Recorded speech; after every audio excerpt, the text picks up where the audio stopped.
সভার সভাপতি, উপস্থিত সুধী সবাইকে আমাদের দল বাসদ মার্ক্সবাদীর পক্ষ থেকে সংগ্রামী শুভেচ্ছা জানাই। আমি শুরুতেই প্রকৌশলী শেখ মোহাম্মদ শহীদুল্লাহর স্মৃতির প্রতি গভীর শ্রদ্ধা জানিয়ে দু একটা কথা বলতে চাই। আমি একটা বিষয় ভাবি যে একটা মানুষ কিভাবে সারা জীবন এই সংগ্রাম চালিয়ে যেতে পারলেন। এখানে এই আলোচনায় এসেছে যে উনি জীবনের শেষ দিন পর্যন্ত লড়াইয়ের কথা বলেছেন। তো শেখ মোহাম্মদ শহীদুল্লাহকে আমি যখনই দেখেছি, যখনই ওনার সম্পর্কে আমি ভেবেছি, আমি একটা জিনিস খুব গভীরভাবে অনুভব করেছি এবং এখানেও অনেকে আলোচনায় করেছেন।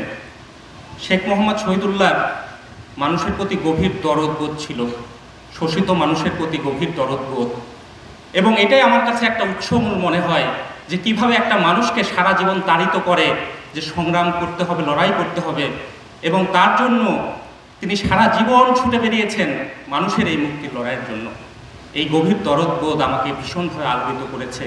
এবং ওনার আরেকটা জিনিসও আমার খুব সবসময় মনে হতো, উনি যে কথা বলতেন তখন ওনার যে সমস্ত কিছু, মানে শুধুমাত্র মুখে কথা বলতেন না, ওনার সমস্ত দেহের মধ্যে যে একটা প্রকাশ পেত, একটা ভঙ্গি প্রকাশ পেত, সেটা হচ্ছে আমার এই দিকটাই মনে হয়েছে উনি যা বিশ্বাস করতেন সেটাই তিনি বলতেন, যা বিশ্বাস করতেন না, যেটা তিনি করতেন না, সেটা কিন্তু কখনো তিনি বলেছেন বলে আমি যতটুকু ওনাকে দেখেছি সেটা আমি কখনো দেখতে পাই নাই।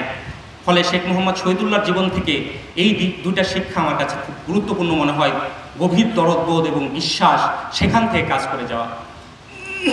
আরেকটা জিনিস আমার আজকের দিনে যখন আমরা এই যে বিভিন্ন মানুষকে নিয়ে কাজ করছি, বিশেষ করে জাতীয় কমিটি নিয়ে যখন আলোচনা হচ্ছে, তখন এটাও আমাকে ভীষণভাবে আশ্চর্য করেছে। সেটা হচ্ছে যে এতগুলো দল, এত মানুষ, সেই দল এবং মানুষকে এত মতভিন্নতা সত্ত্বেও একটা জায়গায় নিয়ে আসা, এবং প্রত্যেকটা দল এবং ব্যক্তি তারা অনুভব করেছিল যে এই আন্দোলন গড়ে তুলতে হবে, সেটা নিজেদের সংগঠন গড়ে তোলার জন্য হলেও আর দেশের স্বার্থে তো বটেই। এই যে ভিন্ন ভিন্ন মতের মানুষকে একটা জায়গায় নিয়ে আসতে পারা, এই অসম্ভব সাংগঠনিক ক্ষমতা শেখ মোহাম্মদ শহীদুল্লাহ ছিল, এবং সেটার কারণেই কিন্তু জাতীয় কমিটি বাংলাদেশের আন্দোলনে যে এই গুরুত্বপূর্ণ ভূমিকা পালন করতে পারলো, সেক্ষেত্রেও আমার মনে হয়েছে এই অসম্ভব ক্ষমতা শেখ মোহাম্মদ শহীদুল্লাহ ছিল।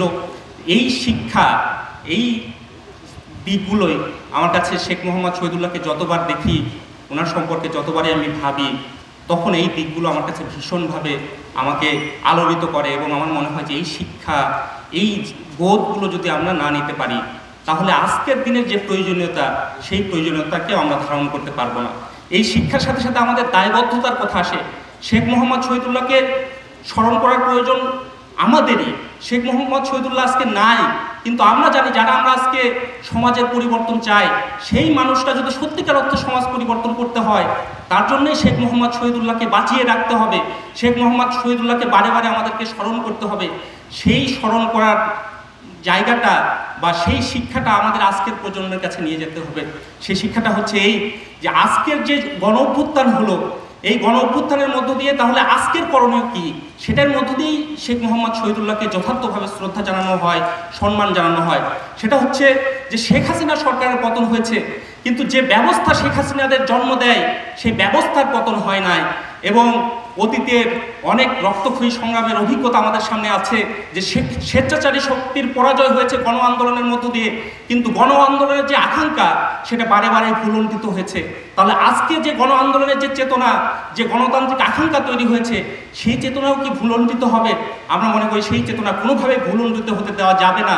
তার জন্যেই আমাদের এই গণতান্ত্রিক আকাঙ্ক্ষাকে বাঁচিয়ে রাখার যে লড়াই, সেই লড়াই আমাদের করতে হবে। তার জন্য আমরা মনে করি যে বামপন্থী শক্তিদের আজকে কর্তব্যই, বামপন্থী আন্দোলনকেও যদি বিকশিত করতে হয়, তাহলে শুধুমাত্র বামপন্থী শক্তিদের দিয়ে কিন্তু সেটা হবে না। গণতান্ত্রিক যে মানুষগুলো আছে, সেই গণতান্ত্রিক চেতনা সম্পন্ন মানুষদেরকে নিয়ে যদি একটা ঐক্যবদ্ধ প্ল্যাটফর্ম করে না তোলা যায়, আন্দোলন গড়ে তোলা না যায়, যে গণতান্ত্রিক চেতনা আজকে তৈরি হয়েছে, সেই গণতান্ত্রিক আন্দোলনকে এগিয়ে নিয়ে যাওয়ার জন্য সেই প্ল্যাটফর্ম, সেই ঐক্যবদ্ধ প্ল্যাটফর্ম গড়ে তোলার প্রয়োজন কিন্তু আজকে বামপন্থী আন্দোলনকে বিকশিত করার প্রয়োজনেই, এবং বামপন্থী দলগুলোকেই সেই কাজগুলো করতে হবে। আমরা মনে করি যে সেই কাজগুলো করার মধ্য দিয়ে এবং সেই সাহসিকতা, সেই বোধ এবং সেই সাংগঠনিক দক্ষতা যেটার মধ্যে নানান চিন্তা নানান মতের মানুষকে একটা জায়গায় ঐক্যবদ্ধ করা যায়, সেই শিক্ষা যদি আমরা নিতে পারি তাহলে শেখ মোহাম্মদ শহীদুল্লাহকে যথার্থভাবে শ্রদ্ধা জানানো হবে। আমি আবারও শেখ মোহাম্মদ শহীদুল্লাহকে গভীরভাবে শ্রদ্ধা জানিয়ে আমার কথা শেষ করছি।